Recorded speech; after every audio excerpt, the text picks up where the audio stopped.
ঝিমঝিম বৃষ্টি পড়ছে, আকাশ যেন মাটিকে ছুঁয়ে বলতে চায় আজকের দিনটা আলাদা।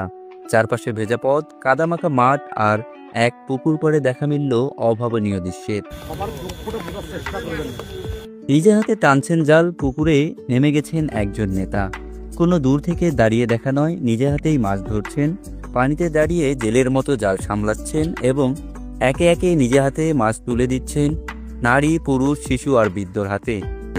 এই মাছ দুটো সুন্দর রান্না করে খাইলেন আর মোর বাপ আলাজ রহিমউদ্দিন ভরসা আছে না, ওনার তো দোয়া করে আল্লাহ বেস্ট করে। এটা কোনো আয়োজনের বাহুল্য নয়, এটা মানুষের পাশে দাঁড়ানো এক সত্যিকারের ভরসার গল্প। কাদামাটি মেখে ভিজে শৈলে রাস্তা হেঁটেছেন তিনি। মাথার উপর ছাতা নেই, পায়ের নিচে কাদায় ঢেকে দিয়েছেন। তবুও কোনো ক্লান্তি নেই মুখে, আছে শুধু হাসি, আন্তরিকতা আর মানুষের প্রতি ভালোবাসা।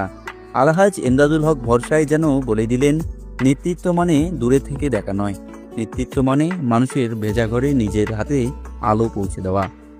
এই দৃশ্য যারা দেখছেন তারা শুধু মাছ নয়, পেয়েছেন এক আস্থা যেখানে নেতা আর জনগণের মাঝে কোনো দেয়াল নেই, আছে শুধু ভরসা, মানুষের ভরসা।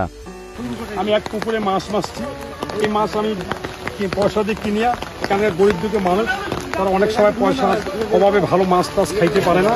আমার খুব ইচ্ছা ছিল যে আমি এই মাছ কিনি, সাধারণ গরিব দুঃখী মানুষের বিতরণ করবো। এইটা আমার চাওয়া ছিল, এটা পাওয়া ছিল, আমার আশা পূরণ আমি করছি। আপনাকে ধন্যবাদ।